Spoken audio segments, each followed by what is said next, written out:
Jiwon Kim stared at the screen in her small office at the Seoul Space Observatory. The numbers made no sense.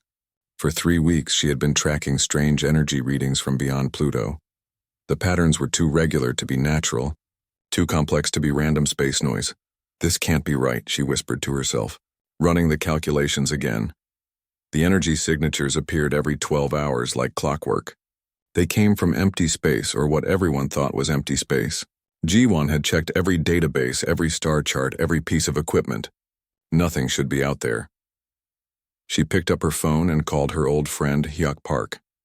He now worked as Earth's chief defense minister, a job that mostly involved worrying about missiles and terrorists, not mysterious space signals. Hyuk, I need you to look at something, Jiwon said when he answered. It's midnight, Jiwon, can't this wait? No, it can't, I'm sending you data right now. Look at it and tell me what you think. Hyuk was quiet for a moment, then sighed. Fine, but this better be important. 3 hours later, Hyuk was sitting in Jiwon's office looking at the same screen that had kept her awake for weeks. His face was serious now, all traces of sleepiness gone. How long have you been seeing this? He asked. 3 weeks. Maybe longer. I only started paying attention when the pattern became clear. Have you told anyone else? No, I wanted to be sure first. Hyuk leaned back in his chair. Jiwon, I've seen reports like this before. Not exactly like this, but similar. They're classified. What kind of reports? The kind that suggest we're not alone. Far beyond Earth's solar system, in a space station hidden behind advanced cloaking technology, Ambassador Veltar of the Velthani Empire watched the same energy readings on his own screens. He was not pleased. The humans are detecting our monitoring stations, he reported to the Galactic Council through a secure communication link. The response came from Elder Morden of the Ancient Nexari Collective. How is this possible? Our cloaking technology is thousands of years ahead of their primitive science. Perhaps we underestimated them, suggested Counselor Zeftos of the Korix Federation. Their technology has advanced faster than our models predicted. Veltar made a sound of disgust. They are still violent, primitive creatures. They cannot even stop fighting among themselves. Just last year they had 14 different wars happening at the same time. And yet, Morden said slowly, they continue to survive. Continue to grow stronger. The Galactic Council had been watching Earth for over 300 years. When they first discovered humans, the species was just learning to use metal tools. The Council had seen many such species before. Most destroyed themselves within a few centuries of discovering nuclear weapons. A few managed to reach space, but always as peaceful explorers or traders. Humans were different. They reached space while still fighting wars. They built weapons as fast as they built exploration ships. Their first instinct upon discovering they were not alone in the universe was not wonder or fear, but to ask how they could defend themselves. The Council had made their decision long ago. Humanity would be contained, watched, studied, but never contacted.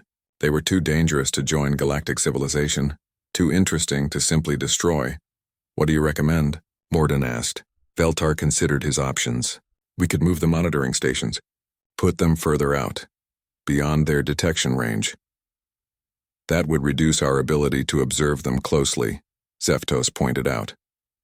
Or, Veltar continued, we could finally make contact, reveal ourselves, explain that they must accept limits on their expansion. The communication channel went silent for a long moment. Finally, Morden spoke.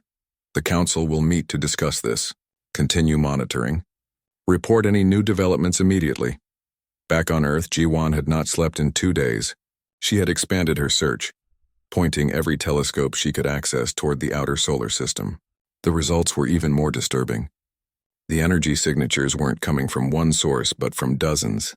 They formed a rough sphere around the entire solar system like a cage. Hyuk had brought in his best analysts, sworn to secrecy. They confirmed what Jiwon had discovered. Earth was being watched by something with technology far beyond human understanding. What do they want? Jiwon asked during their latest meeting. Maybe they're studying us, sir, suggested Dr. Minho Lee, the government's lead expert on communication theory, like scientists watching animals in a zoo. Or maybe they're deciding whether we're a threat, Hyuk said grimly.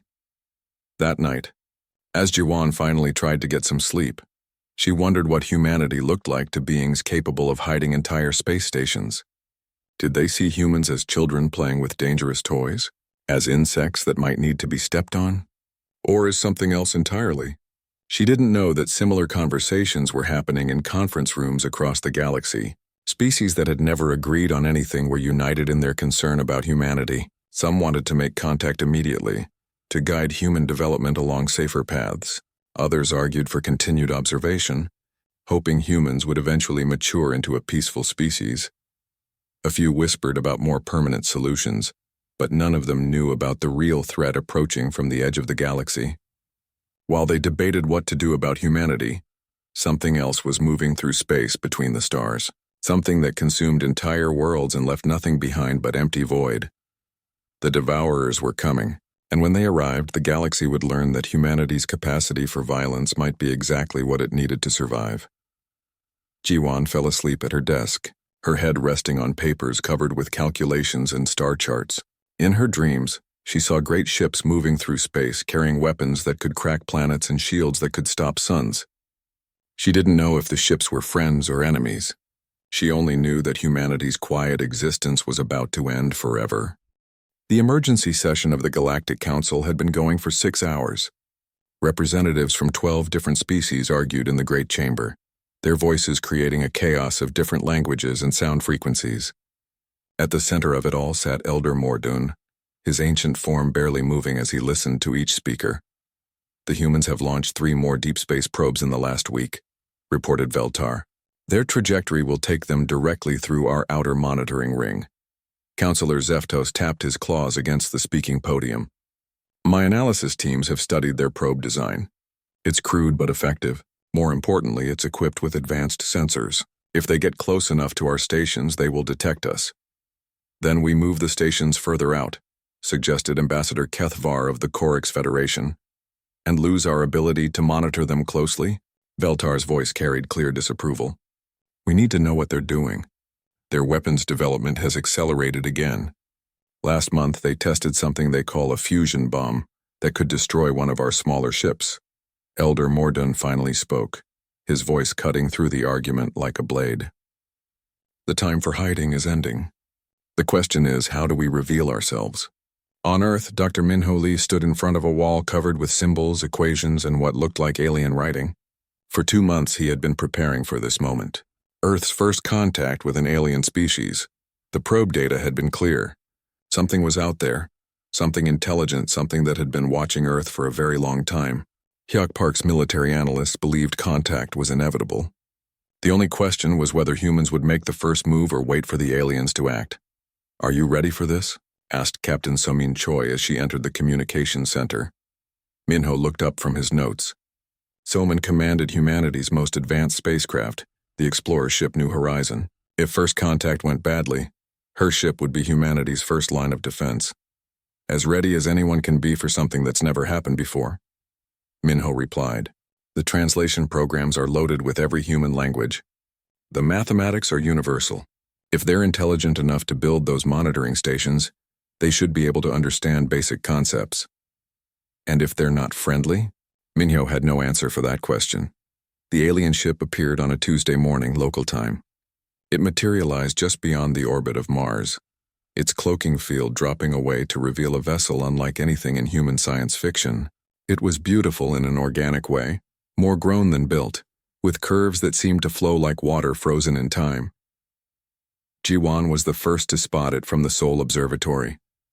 Her hands shook as she adjusted the telescope's focus, trying to get a clearer image. Hyuk, she called, her voice barely steady. They're here. The ship was massive, easily 3 times the size of the International Space Station. But as spaceships went, it seemed almost small, like something built for exploration rather than war. It made no threatening moves, simply held position and began broadcasting on multiple frequencies. The message was simple, a series of mathematical sequences, followed by what appeared to be a map of local space, then images that clearly showed Earth and its moon. The meaning was clear. We know where you are. We want to talk. Minho spent 18 hours working on a response. The reply humanity sent back was equally simple. The same mathematical sequences, confirmation that they understood the star map, and images of Earth's major cities, clearly showing that the planet was inhabited by intelligent beings. The alien response came within an hour. This time, the message included sound frequencies, simple words in what might have been their language, and something that looked like a request for permission to approach Earth. "They're asking to come closer," Minho told the hastily assembled government leaders. "The translation programs are making progress. Their language has some similarities to human speech patterns." "How is that possible?" asked President Chen. "Maybe," suggested Dr. Sarah Kim, the team's linguist. "Intelligence develops along similar patterns everywhere. Or maybe they've been listening to our radio broadcasts long enough to learn some of our languages." The decision was made at the highest levels of government. Humanity would allow the alien ship to approach Earth, but Captain Soman's New Horizon would meet them halfway, along with a small fleet of Earth's most advanced defensive ships. Counselor Zeftos stood on the bridge of the diplomatic vessel Serenity's Dawn as it approached the meeting point. His confidence was absolute. Humans were primitives, barely out of their home system. They had no idea what they were dealing with. "Remember," he told his crew, "we are here to establish our authority. These humans must understand their place in the galactic order. They will be grateful for our guidance." The human ship that met them was smaller than expected, but Zeftos was impressed despite himself. For a species that had only reached space a few decades ago, their engineering was surprisingly elegant. The ship's design showed an understanding of physics that shouldn't have been possible at their technological level. Captain Soman watched the alien ship approach on her main screen. Up close, it was even more beautiful, its hull seeming to shift colors as it moved through space. "They're transmitting again," reported her communications officer. "It's definitely a greeting. Dr. Lee's translations are getting better." "They're calling themselves the Korix Federation. They represent something called the Galactic Council. Ask them about the monitoring stations," Somin ordered. "Let's see how honest they want to be." The question clearly surprised the aliens. There was a long pause before Zeftos responded, his translated words careful and measured. "We have been observing your species for some time. For your protection and ours. The galaxy can be dangerous for young species." "For how long?" Soman pressed. Another pause. "Several of your centuries." The bridge of the New Horizon went silent. Several centuries. Humans had been watched, studied, treated like animals in a zoo for hundreds of years. "And you never thought to say hello?" Soman asked, her voice carefully controlled. "We were waiting for you to be ready," came the diplomatic reply. But Soman had been a ship captain long enough to recognize a lie when she heard one. The aliens hadn't been waiting for humanity to be ready. They had been deciding whether humanity was worth talking to at all. The first meeting between humans and aliens lasted 6 hours. By the end of it, both sides had learned things they didn't expect. The aliens discovered that humans were far more advanced than their models had predicted, and far more aggressive in their questions. The humans learned that they had been prisoners in their own solar system, watched by beings who saw them as potentially dangerous children. As the Serenity's Dawn departed, Zeftos reviewed the meeting recordings. The humans had been polite, curious, and completely unintimidated by superior alien technology. That was not how first contact was supposed to go. On Earth, Soman's report reached government leaders within hours. The aliens had technology thousands of years ahead of human science, but they were also afraid of something. The way they spoke about dangerous galaxies and protection suggested that there were threats out there that worried even advanced species. Humanity had just learned they were not alone in the universe. More importantly, they had learned that the universe was not a safe place. In her laboratory, G1 studied the detailed scans her telescopes had made of the alien ship. The technology was incredible, but not magical. Given enough time and resources, humans could probably figure out how it worked. The question was, would they have enough time before they needed that knowledge to survive? Nari Song had always been good with codes. As a child, she solved puzzles that frustrated adults. As a student, she broke encryption systems that were supposed to be unbreakable. Now working for Earth's intelligence division, she faced her greatest challenge, alien communication protocols. For 3 months, she had been analyzing every transmission between Earth and the Galactic Council. The aliens thought their communications were secure. They were wrong. "I've got something," she announced to her team at 3 a.m., her eyes red from staring at screens for 16 hours straight. Director Hyok Park arrived within the hour. He found Nari surrounded by printouts, computer screens, and empty coffee cups. "Show me," he said simply. Nari pointed to a series of decoded transmissions. These are private communications between council members, not the official diplomatic messages they send us. These are their real conversations. Hyok read the first translation and his face went pale.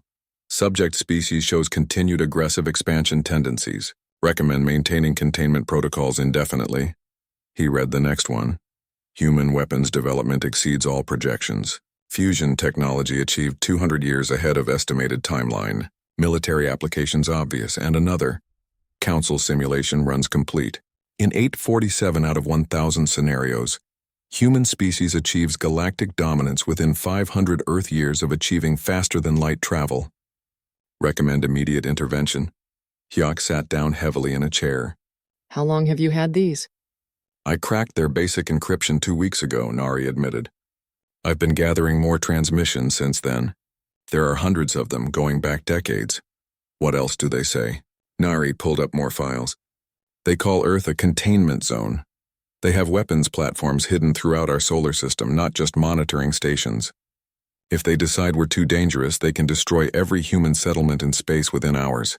But the worst revelation was yet to come. Nari showed him a transmission. From Elder Morden to the full council, the human species represents a Category 5 expansion. Risk. Historical analysis indicates 99.7% probability of aggressive galactic colonization if containment fails. Previous Category 5 species required complete elimination to protect galactic stability. Hyok felt cold. They're talking about genocide. It gets worse, Nari said quietly. They've done this before. At least 6 other species over the last 10,000 years. All of them were classified as expansion risks. All of them were destroyed. In a secret facility outside Seoul, Dae-hyun Yoon put the finishing touches on humanity's first real warship. He called it the Indomitable, and it was unlike anything that had ever been built. For months, Dae-hyun had been studying every piece of alien technology he could get his hands on. The diplomatic meetings had provided opportunities to scan the alien ships. The data was fragmentary, but Dae-hyun was a genius at reverse engineering. The aliens build their ships to last, he explained to Captain Tae-won Kang, the man chosen to command the Indomitable. Everything is redundant, everything is safe. They design for exploration and defense, and we design for war, Tae-won observed, looking at the sleek, deadly lines of the ship taking shape in the construction bay. We design to win, Dae-hyun corrected. There's a difference. The Indomitable was smaller than the alien ships, but every system was built for maximum efficiency and destructive power. Where alien ships had comfortable living spaces, the human ship had additional weapons. Where aliens used energy shields for protection, humans combined shields with heavy armor and point defense systems. Most importantly, the Indomitable was fast.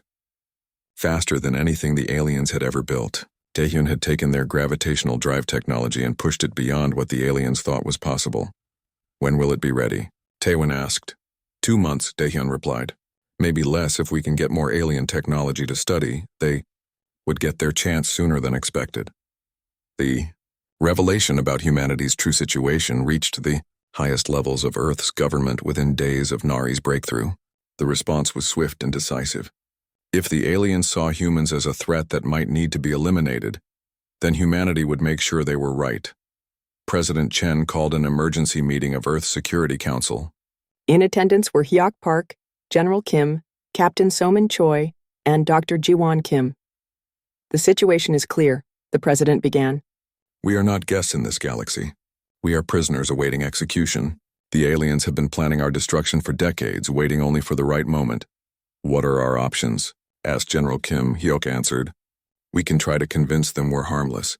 Abandon space exploration, limit our technology, accept permanent imprisonment in our own solar system. Or, the president prompted, or we show them that their fears about humanity are completely justified. The decision was unanimous. Humanity would not go quietly into extinction. On the edges of known space, something stirred in the darkness between stars. The Devourers had consumed 3 entire star systems in the outer rim, each victory making their fleet stronger.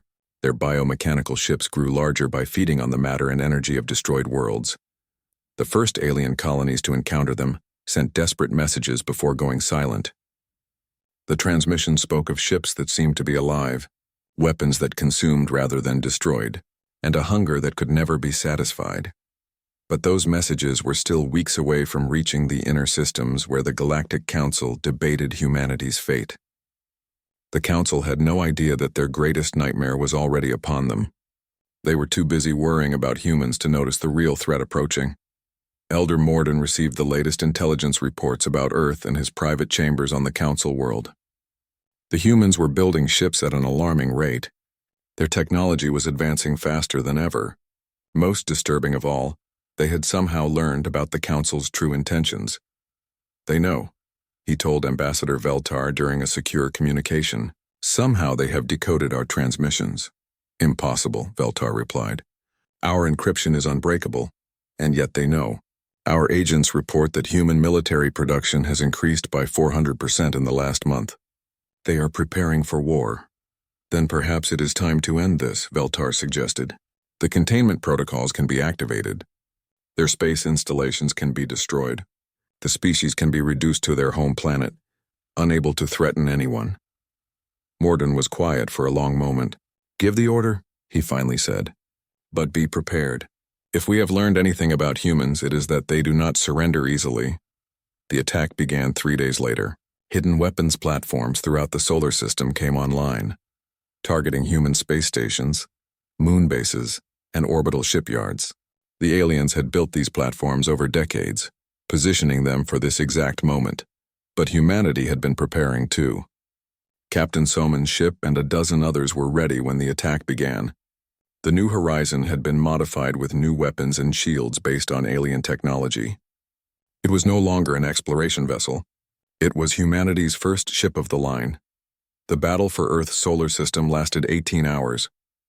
When it ended, half of humanity's space installations were destroyed. But something unprecedented had happened.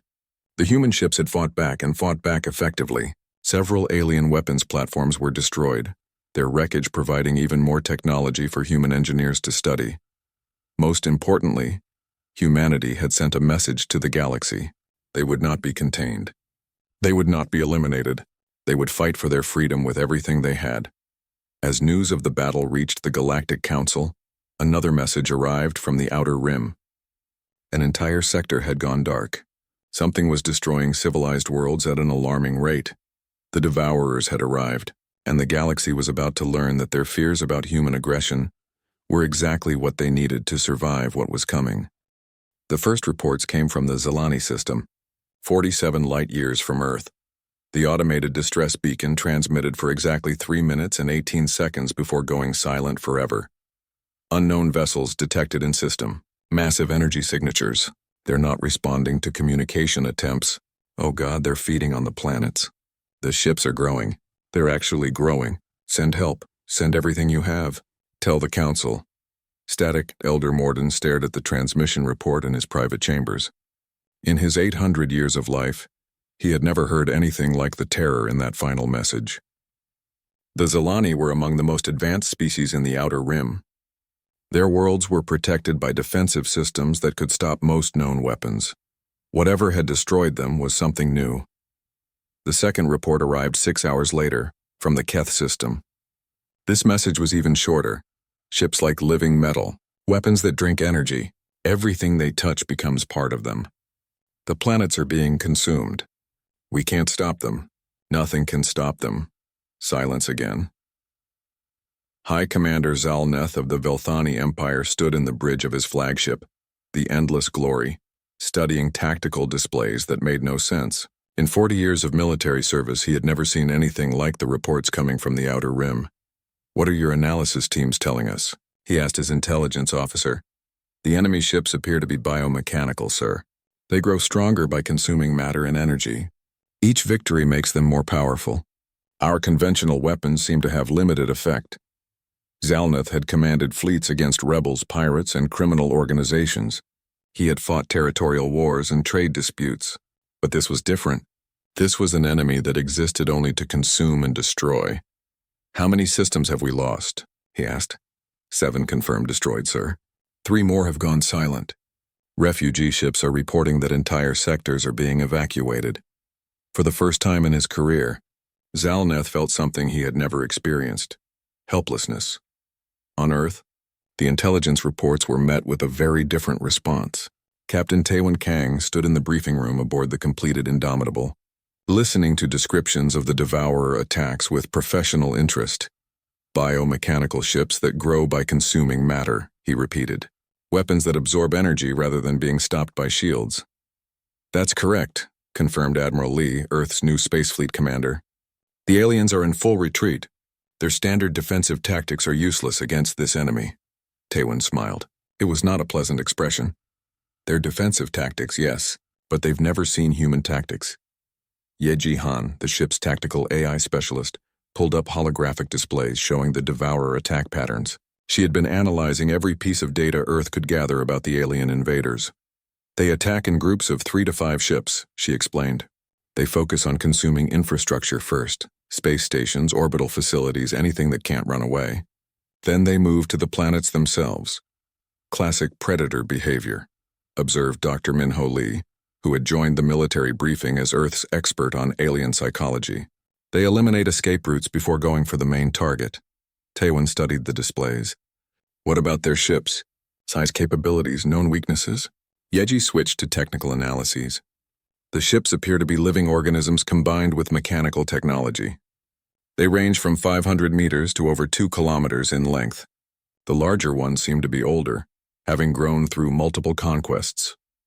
Any successful tactics against them? The aliens have tried conventional fleet engagements. Mass formation attacks, coordinated bombardments, siege tactics. Nothing works. The Devourer ships just absorb the energy weapons and use it to grow stronger. Taewon nodded slowly. What about kinetic weapons? Physical impact? Limited data, but some reports suggest that physical attacks cause more damage than energy weapons. Interesting. Taewon turned to his weapons officer, Jihoon Bae. Status on our special munitions? Jihoon grinned. Ready for field testing, Captain. The aliens are going to hate what we've built. The Galactic Council met in emergency session for the 3rd time in a week. The Great Chamber was half empty. Many representatives had fled to protect their home systems from the advancing Devourer fleet. Ambassador Veltar stood to address the remaining members. The situation is critical. We have lost 12 systems in the Outer Rim. The enemy fleet is estimated at over 100 ships and growing with each victory. What are our military options? Asked Counselor Zeftos. High Commander Zalneth's image appeared on the main display, transmitted from his flagship near the front lines. Limited, Counselor. Our fleets are designed for territorial defense and policing actions. We have never faced an enemy like this. What do you need? More ships, different weapons, new tactics, and time to develop them. Elder Morden spoke from his position at the center of the chamber. Time is the one resource we do not have. The enemy is advancing faster than we can retreat. At their current rate of expansion, they will reach the core worlds within 6 months. The chamber fell silent. Many species represented in the council were thousands of years old, with civilizations spanning multiple star systems. The idea that they could all be wiped out in half a year was almost unthinkable. There is one option we have not discussed. Feltar said quietly. Every head in the chamber turned toward him. The humans. The silence that followed was deafening. Finally, Counselor Kethvar spoke. You want to ally with the species we were planning to eliminate? I want to survive, Veltar replied. The human analysis of the Devourer threat is the only tactical assessment that offers any hope of victory. It was true. Human military analysts had produced tactical reports that terrified the alien commanders, not because they were wrong, but because they were ruthlessly, brutally correct. Where alien strategists saw defensive positions and evacuation routes, humans saw weak points and kill zones. What are they asking for in return? Morden asked. Full membership in the Galactic Council, removal of all containment protocols, access to our technology and star charts. The debate that followed lasted hours. Some council members argued that humanity was still too dangerous to trust. Others pointed out that danger was exactly what they needed right now. In the end, desperation won. The message reached Earth 3 days later. The Galactic Council formally requested military assistance from humanity in exchange for full partnership in galactic civilization. All previous restrictions would be lifted. All monitoring would cease. Humanity would be free to expand among the stars. The response came within hours. Request accepted. Prepare coordinates for fleet deployment. Earth's battleships are ready. Taewon stood on the bridge of the Indomitable as the ship prepared to leave Earth's solar system for the first time. Behind him followed 12 other human warships, each one built for a single purpose: winning wars. The alien refugees they passed looked at the human ships with confusion. These vessels were smaller than traditional Council warships, sleeker and somehow more menacing. They moved through space like hunting animals, fast and deadly. Destination confirmed, reported the navigation officer. Kepler 442 system. 3 Devourer ships are besieging the last Council stronghold in that sector. Time to arrival? 18 hours at maximum speed. Taewon smiled again. Send a message to the aliens defending that system. Tell them help is on the way. Tell them humanity has arrived. In the depths of space, 3 massive Devourer ships slowly consumed the orbital defenses of Kepler 442b. They had been feeding for 2 days, growing stronger with each defensive platform they absorbed. The terrified alien defenders could only watch as their weapons proved useless against the biomechanical hulls. Fleet Admiral HFY commanded the desperate defense from his flagship. He had fought the Devourers twice before, retreating both times as his fleets were systematically destroyed. This was his last stand. "Admiral," his communications officer reported, "we're receiving a message from the incoming human fleet." "What do they say?" The officer looked puzzled. "They're requesting permission to engage the enemy, sir." HFY stared at the tactical display. 13 small human ships approaching 3 massive Devourer vessels that had already destroyed dozens of alien warships. "Tell them to take supporting positions behind our defensive line," he ordered. The human response came immediately. "Negative. We're going in. Stand by for demonstration of human tactical doctrine." Before HFY could reply, the human ships accelerated directly toward the largest Devourer vessel. They were moving far faster than any ship he had ever seen, and they showed no signs of slowing down. "What are they doing?" he whispered. On the bridge of the Indomitable, Taewon watched the enemy ship grow larger on his screen. "Target locked," reported Ye Jihan. "All weapons ready," confirmed Jihoon Bae. "Remember," Taewon told his crew, "we're not here to survive this fight. We're here to win it." The galaxy was about to learn what humans meant by victory. Fleet Admiral HFY watched his tactical displays with growing horror as the human ships accelerated directly toward the Devourer fleet. In 40 years of military service, he had never seen anything so suicidal. "They're going to ram the enemy ships," his tactical officer reported, voice full of disbelief.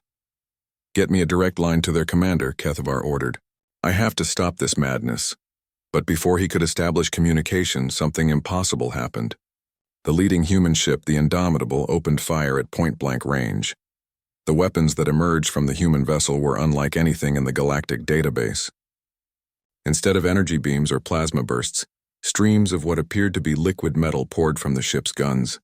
The projectiles struck the massive Devourer ship and began eating through its biomechanical hull like acid.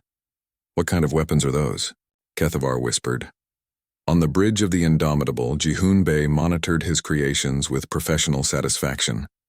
"Nanite cluster munitions performing as expected, Captain. The enemy hull is being dissolved at the molecular level." Captain Taewon Kang nodded approvingly. "Continue firing. Target the ship's feeding appendages first." The Devourer ship, which had been methodically consuming an orbital defense platform, suddenly recoiled as if in pain. Its massive feeding tubes, designed to drain energy from conquered structures, began to dissolve under the nanite assault. "It's working," reported Ye Jihan from her tactical station. "The creature is losing mass instead of gaining it." Fighter Squadron Leader Minji Ryu led 12 sleek human fighters in a coordinated attack on the second Devourer ship. Her pilots moved in patterns that defied conventional space combat doctrine, weaving between the enemy's defensive fire like a pack of hunting wolves. "Target the ship's sensor clusters," she ordered over the squadron channel. "Blind it first, then go for the propulsion systems." The human fighters were smaller and faster than anything the aliens had ever built. They carried weapons designed not for ship-to-ship combat, but for precision strikes against specific systems. Each pilot was trained to think like a surgeon, cutting away the enemy's capabilities piece by piece. The Devourer ship tried to respond with its own point defense systems, but the human fighters moved too fast and too unpredictably. Within minutes, the massive vessel was blind and unable to maneuver effectively. Phase 2, Minji announced. Time to perform some surgery. The fighters switched to specialized drilling weapons boring deep into the enemy hull to target critical internal systems. Where alien weapons would have been absorbed and converted into more ship mass, the human weapons physically destroyed the biomechanical components, leaving dead tissue and shattered machinery. Fleet Admiral Kethvar stared at his displays in amazement. The human attack was working. Not only working, but succeeding beyond all expectations. The massive devourer ships that had terrorized the galaxy for months were being systematically dismantled by a force a fraction of their size. How is this possible? He asked his science officer. Their weapons are designed specifically to counter the enemy's regenerative abilities, came the reply. Instead of providing energy that can be absorbed, they're using physical and chemical attacks that destroy organic matter directly. But how did they know? On the human ship, Yeji-Han was asking herself the same question in reverse. How did the aliens not know? She wondered aloud as she coordinated the attack on the third devourer ship. Simple, replied Taewon. They've been fighting the same way for thousands of years. Energy weapons, defensive formations, siege tactics. They never learned to adapt because they never had to. The third devourer ship, seeing its companions being destroyed, attempted to flee. It was a mistake. Human ships were built for speed and pursuit. Within minutes, the Indomitable and its escorts had surrounded the massive vessel. Surrender is not an option for this enemy, Taewon announced to his crew. They exist only to consume and destroy. So we'll show them what it means to face something that exists to protect and defend. The final assault lasted 17 minutes. When it ended, all three devourer ships were nothing more than expanding clouds of debris and dead organic matter. For the first time since the invasion began, a devourer fleet had been completely destroyed. The human ships regrouped near the planet they had just saved. As Kethvar's fleet moved to join them, his communication officer reported something unprecedented. Admiral, we're receiving a transmission from the human commander. It's being broadcast on all galactic frequencies. Put it through. Captain Taewon's image appeared on screens across the system and across the galaxy. His expression was calm, professional, and absolutely confident. This is Captain Taewon Kang of the Earth Battleship Indomitable. To all forces of the Galactic Council, the Devourer threat can be defeated. Their ships are not invincible. Their weapons are not unstoppable. They can be killed, and we have just proven it. He paused, letting that sink in across dozens of alien worlds. However, defeating this enemy will require new tactics, new weapons, and new thinking. The old ways of galactic warfare are obsolete. If you want to survive what's coming, you need to learn from us. Another pause. Earth is sending additional battleships to support all threatened systems. We will provide tactical support, weapons technology, and strategic coordination to any council member who requests it. But understand this. Humanity is no longer asking for a place at your table. We're taking our place as protectors of this galaxy. The transmission ended, but its impact was just beginning. In the council chambers on the capital world, Elder Morden faced a reality he had spent 3 centuries trying to avoid. Humanity was no longer a contained threat. They were the galaxy's salvation. The reports are confirmed, announced Ambassador Veltar. 3 devourer ships completely destroyed. No survivors. The human fleet suffered minimal damage. How many human ships are being deployed to other systems? Asked Counselor Zeftos. 27 additional battleships have left Earth orbit in the last 6 hours. Each one is being assigned to a different threatened system. They're calling it Operation Guardian. Morden considered the implications. They're not just defending. They're establishing a presence throughout Council space. Yes, Elder, and there's more. The human weapons used in this battle, they're already being mass-produced. Earth's industrial capacity has increased by 300% in the last month alone. How is that possible? Veltar displayed production reports from Earth's orbital shipyards. They've converted their entire economy to war production.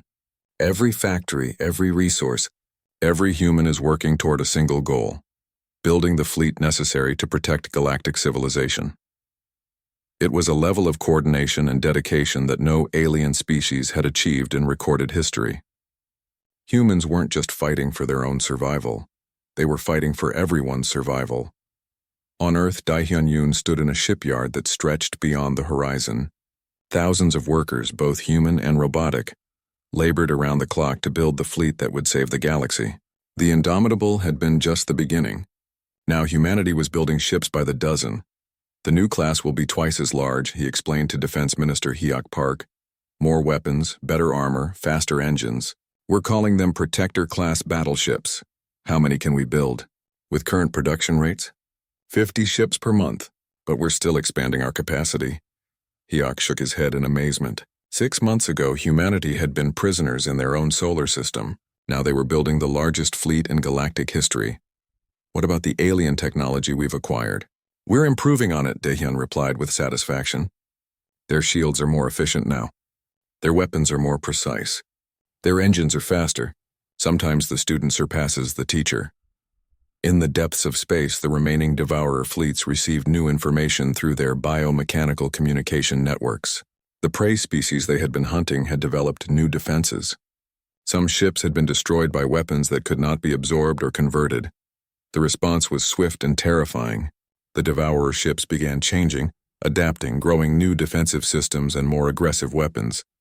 If the prey had evolved new hunting techniques, then the predators would evolve as well. But they had made one critical mistake. They assumed they were still the apex predators in this galaxy. Captain Hayan Lim stood on the bridge of the newest human battleship, the Unconquerable, as it prepared to depart Earth for the galactic core. Her mission was simple: find the main Devourer fleet and destroy it.